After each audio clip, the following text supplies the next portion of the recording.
All right, so for the first time, we are featuring Medi on stream.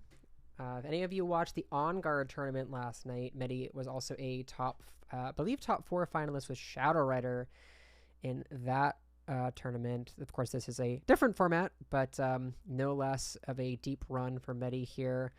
We do have Zora in the active. We got a Lele to at least go fish out a different supporter.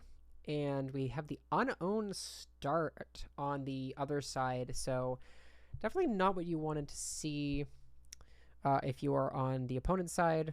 You don't want to be starting your unowned. But good start here for Medi getting Ditto Zorua, considering perhaps a second Zorua. Yeah, I think you take that regardless. And we do see all of these Pokemon coming down. Actually, we don't see the third Zorua coming down.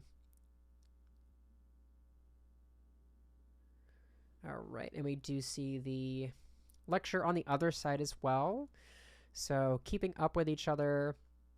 And very similar looking lecture. We do have for the same targets of Zorua, Zorua, Ditto. Of course, they will all end up coming down. I'm curious as to why this. I didn't see maybe if there was like another Zoroark prized is what potentially why Medi didn't want to play that other Zorua down.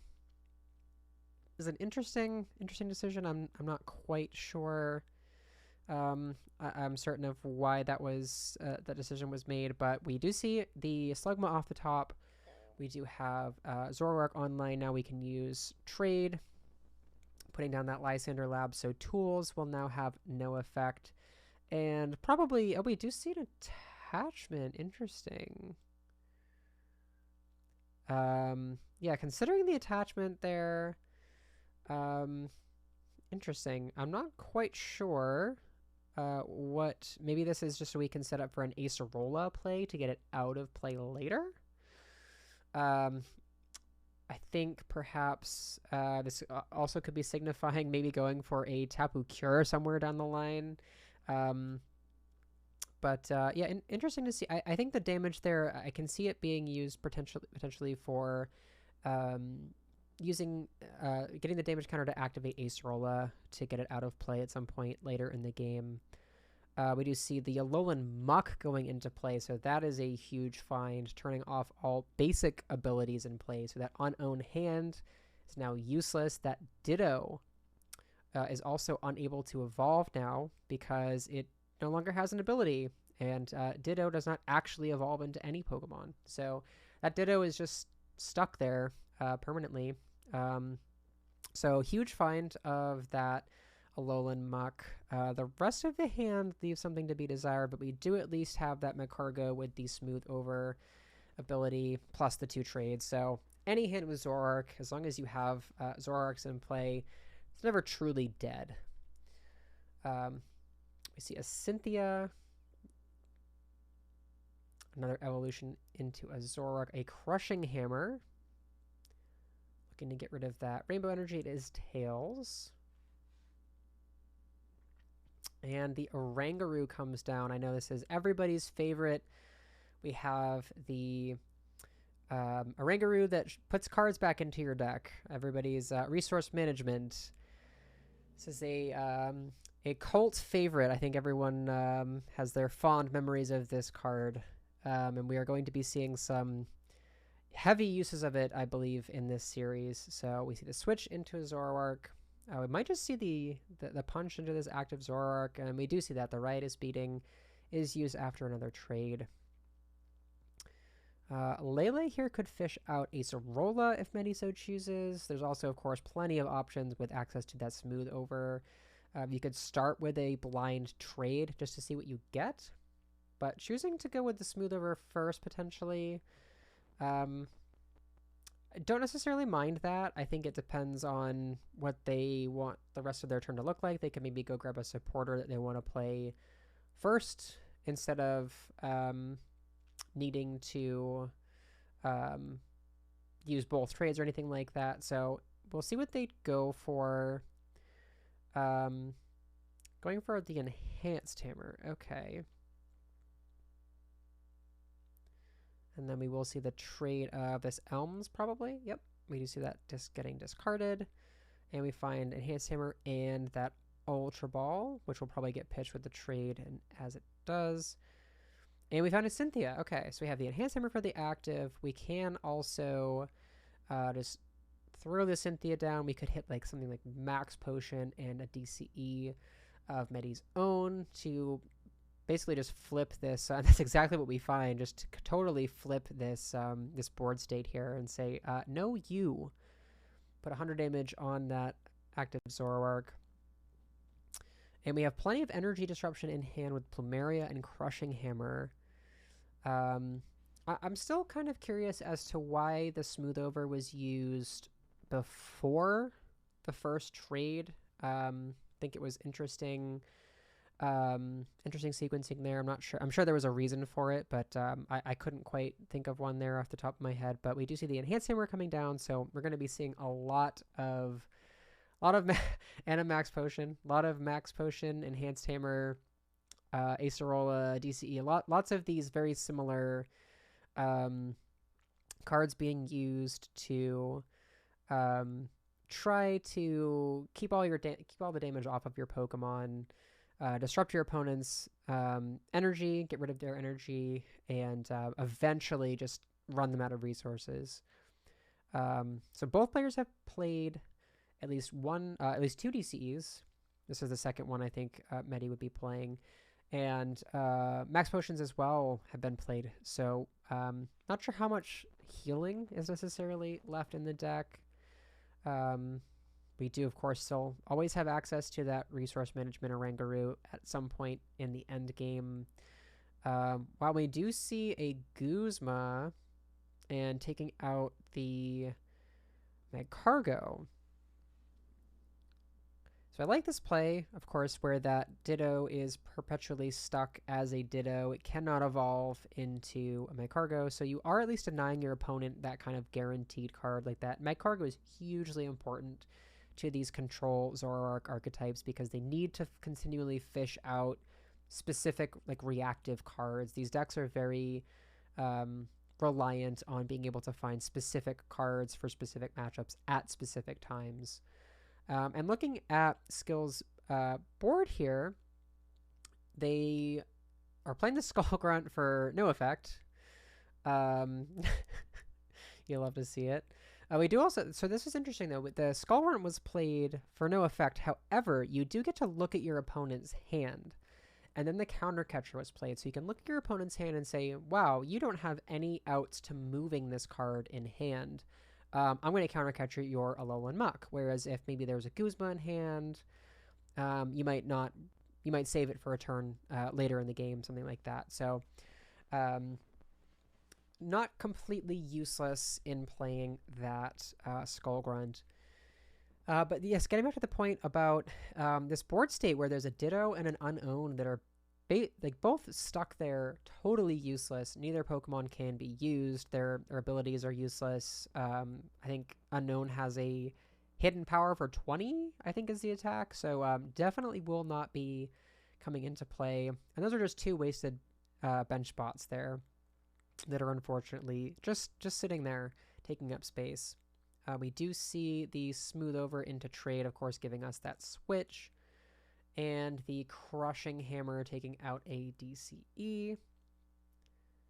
And then we will need to bench that Sableye to take the KO here. Or something different off this lecture, but I think the Sableye makes sense for sure. Choosing not to trade there is interesting. I think the strength of this deck comes in the late game where you're able to put up your Oranguru, thin out your deck so that you only have like the 3 cards, maybe 3 or 4 cards that you're getting back with the Oranguru, those 3 cards, and then maybe something else that's in your deck. But you thin out your deck to a point where it's just good cards. So interesting to see Medi choosing not to do so, choosing not to burn through, discard that lecture and burn through their deck.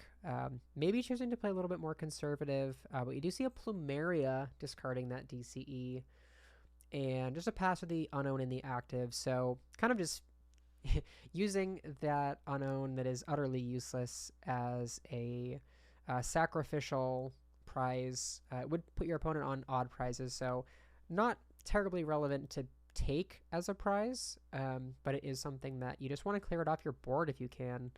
And this is where we see the Acerola of the Lele. This is what I was surmising that that Medi was setting up from that first attachment to the Lele. It seemed like it was just with the point of setting up an Acerola at some point in the game. And we see it there. Just clears off the bench space, and now your board is just a little bit more flexible. You have that bench space open. You have the rainbow energy back if you want to eventually use it with a Rangaroo. And yeah, just gets the energy back, which is useful for things like Sableye, where you can stop your opponent from playing supporters with its limitation attack. And again, freeing up that bench space cannot be understated. We do see the Rescue Stretcher, which will put back the Magcargo line as well as an Oranguru. So key pieces, of course, to this deck strategy. I think there were two or three DCE in the discard pile for Medi. So getting back that rainbow with the Acerola could be very, very important to get them into an Oranguru turn. They do only have the one DCE left in deck, so there might be one prize. I didn't quite get a count of the DCEs in the discard pile, but we will most likely be seeing an Oranguru at some point in the future. Again, this hand doesn't really get you anywhere. You're not able to move your Zoroark out of the active into the Oranguru, so we might see Medi go for a play this coming turn where they draw the Oranguru off that smooth over for turn, so that'll be their top deck, and then they smooth over for something like a Guzma, something to move the active Zoroark, and then they can shift into that Oranguru over 2 turns instead of just burning through their deck to try to get it in 1 turn. Interesting to see Medi going for a more conservative approach in this mirror match. There is the Guzma, as well as a Skull Grunt, so this is also a key part of the strategy, is running your opponent out of energy. So Oranguru can kind of perpetually recycle your energy, but the whiff on the Skull Grunt, but if you're able to hit with Skull Grunt and remove all of their energy over time before they can get things back with a Oranguru, you can actually stop them from recycling all of their cards. So I see what Medi was going for there, but did unfortunately whiff. And it was a pretty good time to try it as well, because your opponent does have a significant amount of cards in hand. And this is where I was just going to make this point. Because of that Acerola putting the energy back in hand, that is public knowledge that went back into hand. So that Skull Grunt, on the other side, the response Skull Grunt was guaranteed to hit, and you knew that. That is public knowledge that should have been picked up on for sure. And I think that was exactly why we went for that Skull Grunt in response. Action back on Medi here, going for that last DCE. So this is the last energy in deck that Medi has to work with. So I feel like it has to be at some point. That doesn't necessarily need to be here, but Oranguru DCE Guzma is going to have to be the choice. And that is hit here, so we are going to put back presumably at least an energy or two. It'd be a Palpat, yep. So we do get some of these resources back. I like the Rainbow and the DCE as well as that Palpat. Skullgrunt is an interesting choice. I think, yes, I think Switch makes sense as well. I think the Palpat effectively just becomes obviously whatever supporters you want it to be. So that just becomes like 4 cards. You know, you're basically getting 4 cards off this resource management instead of just the 3. But you have to put those energy back because you need to consistently resource management at this point until you actually build up enough resources back in your deck. Speaking of deck, there are only 3 cards left in Skill's deck here. So we will see the smooth over, meaning they don't have to deck themselves out to draw whatever card they want. But they do not have room for Oranguru in play currently, and there is no damage in play, so they'll have to go for like a Rainbow Acerola play, although I believe... Okay, I was going to say... yep, so Rainbow Acerola play is what's going to be done here to make room for that Oranguru, presumably. The problem, though, is that they just attached to pull off that play, so they can't even Oranguru this turn.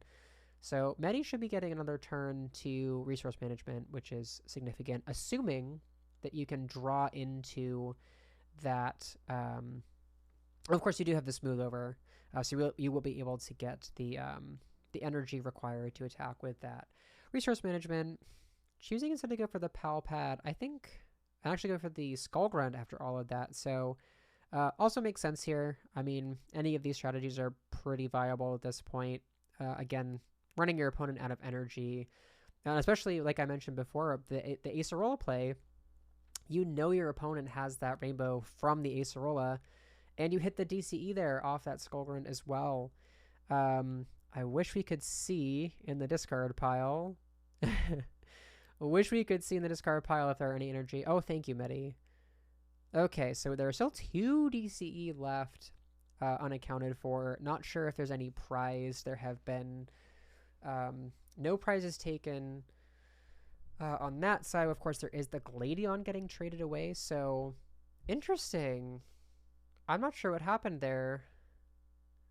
I guess at this point, I think it came down to there was no way to get into the Oranguru. You might have had the energy left, but there was probably no way to switch out of the active and also get your energy on the Oranguru. Might have been some key components prized, but we will see Medi taking game 1 there. Very, very intense Zoroark Control mirror. These are very hard to sequence properly. You have to kind of really grind them out and think about your ultimate win conditions. I think Medi correctly identifying that those Skull Grunts were hugely impactful when you're able to play them at the right time. The Articuno start here, though, is super unfortunate for Medi. It does have a 2 retreat cost. It is not a Pokemon you want to be having in the active, especially in this matchup where bench space is at a premium. You want to have your Zoroarks in play. You want to have a Oranguru in play, Magcargo in play. All of these cards you want in play. Articuno is not one of them. It can be useful late in the game to potentially just like clean up the last energy your opponent has if you need to use the GX attack. But starting it is definitely not ideal for Medi. We do at least have a pretty solid start. Top decking the Slugma, being able to Elm's Lecture for probably just the 2 or 3 Zorua. The Ditto looks to be prized, but we do have the Slugma, which obviously was the one piece of that puzzle that could not have been searched since it does have 70 HP. And Elm's Lecture only lets you get Pokemon with 60 or less HP. So top decking that Slugma was nice. Means you get to preserve those 2 Ultra Balls in hand to potentially find Zoroarks or Magcargo on the following turn. We do see an Ultra Ball ditching a Sableye and another card that I did not get to see. Finding a Zoroark. And the difference here, and I'm actually surprised to see immediately going for the Zoroark evolution onto the Ditto. Might have liked to see them save the Ditto for a Magcargo potentially, unless they know that their Magcargos are prized potentially. 2 heads off the timer ball, so we're going to get 4 Zoroarks in play turn 2. And this is what you like to see. Able to just completely churn through your deck. Drawing 8 cards per turn with just Zoroark abilities is absolutely absurd. Your whole engine is on board. It is the train is moving. We have 8 cards drawn. Let's see what we can do with that. I think keeping your board limited to just what you see now with that Oranguru being added to the mix and a Riotous beating for 100. I think this is a pretty solid, like, I don't think you really want to add anything to that. Like, the 4 Zoroarks, like, what more could you possibly want? Magcargo would obviously be nice, but having 4 trades, being able to draw 8 cards a turn, you might just draw into the pieces you need anyway. So we do see the trade. I don't think the smooth over was used. So we might just be seeing this Cynthia played to get more set up. I guess we could also go get another Zoroark with this Ultra Ball, and then smooth over trade with this one. With a couple good supporter options in hand, we have that Skull Grunt and the Acerola, I think are both pretty viable. The Cynthia as well, of course, to draw a new hand. So I think that makes sense. Just prioritize getting set up here. Going down 2 prizes would definitely hurt, but you do have potential to play the Max Potion here if you want to. And finding another Zoroark GX off of that Cynthia is huge, since you get another blind trade to just get more cards into your hand, accumulate those into the hand advantage. We might actually see the GX attack used here. Grabbing this Rainbow Energy makes me think we might be going in that direction. So trade away a Cynthia. We do find, and a DCE as well. So seems to me like we're going toward a Cold Crush GX, and that is the choice. GX marker flipped, energy discarded, and energy immediately replaced. And that was where I think Medi was considering playing that Team Skull Run. I think it was the correct play to hold it, since your opponent did play the DCE, and I don't think they only had like a 5 or 6 card hand, so it's unlikely that they had 2. But if Medi had played it and taken the energy out of his opponent's hand, in addition to the one out of play off the active, that could have been a huge swing turn, potentially forcing his opponent to just completely miss a KO. But as it is, the replacement DCE was immediately found. Articuno goes down, 2 prizes taken, and we did see the Slugma come down as well, which is immediately getting targeted. I think that is a very wise move here from Medi. So immediately that we still have 6 cards to draw after that, so Medi going through his deck once more. That Enhanced Hammer is a great find as well. Already had the DCE in hand. We still have Smooth Over to work with. Can go fish out anything that we want out of this deck. Eyeing up the Acerola. I think just kind of preloading any of these supporters for the next turn makes a lot of sense. Being able to give yourself as many options as possible for the following turn. For the following turn. I believe it was the Enhanced Hammer that was put to the top as well. So just kind of hedging around, okay, how does my opponent respond to this? Well, another DCE would certainly be something I want to deal with immediately. So we do see the Enhanced Hammer put to the top. There is that Skull Grunt in hand as well. And where your opponent has such a significant amount of cards in hand, the Skull Grunt could also catch them with too many energy in hand. Of course, we see the Enhanced Hammer on the other side. And it, again, is a tale of two Enhanced Hammers back and forth. These Max Potions, Enhanced Hammers, Acerolas. It is such a grindy matchup where, both sides are playing such disruptive cards. The Orangaroos to recycle the cards, all of these things. The Skull Runt will miss. But you do have that hand information. We do have the switch into the Orangaroo in our resource management. Put back some energy, some supporter cards, maybe Enhanced Hammers or that switch card again. Plenty of good options here. And DCE, Enhanced Hammer is the choice. I think that is a very reasonable choice indeed. We will go with the Enhanced Hammer here from Medi. We could also go for a KO if he wanted to. He could potentially just go right for that KO.